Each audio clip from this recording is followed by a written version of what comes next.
Hello and welcome to a video that I've been promising to make for a very long time. Now this video is all about the juddering problem that a Honda Jazz equipped with a CVT gearbox can sometimes experience. In this video I'll tell you exactly how I've solved this problem on multiple cars, and hopefully it's going to solve yours as well.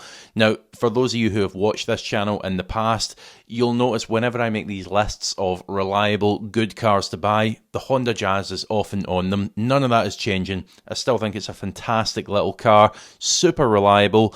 It is just the case that every single make and model of car does have some specific problems. We know that well on this channel, making buyer's guides for them all, and the Jazz is no different. But hopefully, as I say, in this video, we're going to cure one of them for you. Let's get into it. Let's kick off by making sure we're actually talking about the gearbox that you own here. The way in which we can do that is by the year of manufacture.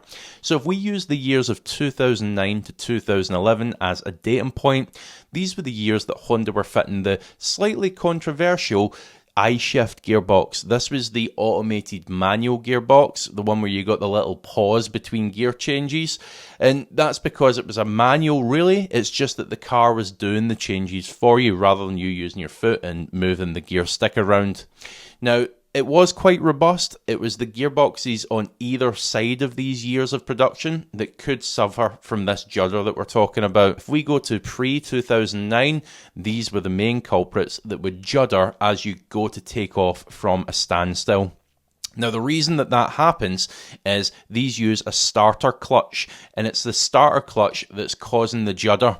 Now, there's two potential outcomes from this. One, you may be able to fix it using the techniques that I'm going to give you in this video, or two, a new starter clutch is going to be required. So it's well worth trying. If the judder's quite bad on your car, it's well worth trying to fix it before taking the plunge for a new starter clutch. Now, as I say, I've used this technique on multiple Honda Jazzys to resolve this juddering problem, but ultimately it's going to be up to you as to whether you want to attempt it for yourself.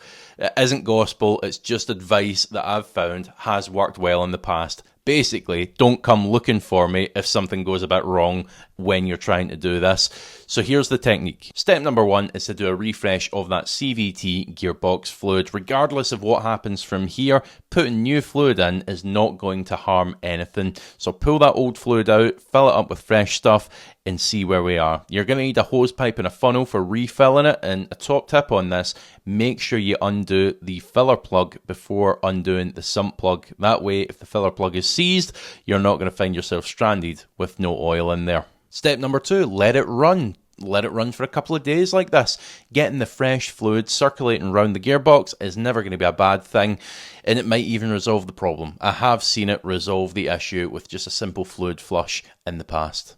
So step number three. Okay, so it's maybe been a couple of days, perhaps it's been a week, and there's no difference to the juddering problem in your Jazz. Now, before you go ahead and take it to a garage and have them open up the gearbox, potentially replace that starter clutch, here is the technique that I'd say you should try. Now, what I'll say here, make sure you do this somewhere safe. Don't do it on the main roads or sat at a set of traffic lights or anything like that. Here's what you need to do. Take the car out, get it fully up to temperature, and then in a safe environment, you're going to press on the brake and also press on the throttle pedal for a couple of seconds. 3-4 seconds is enough. Come off, drive a little bit more. Then you're going to repeat this procedure 3 or 4 times. Come up to a stop, press the brake, press the throttle, and you're going to feel the car hesitate and try and move off, but of course, because you're pressing the brake pedal, it's not able to do so. And the hope here is we're going to clean off the starter clutch enough that it's going to resolve, or certainly make a lot better, the judder that you previously had. Now, once you've repeated this a number of times, then it's time to get back and drain that fluid once again. We're going to drop that CVT gearbox fluid once again and fill it with fresh stuff. Now, you'll probably notice what comes out is quite dirty because of this procedure that we're doing, but as I say, it can often work. Now, make sure you do it somewhere safe. Again, don't be attempting this on the main roads.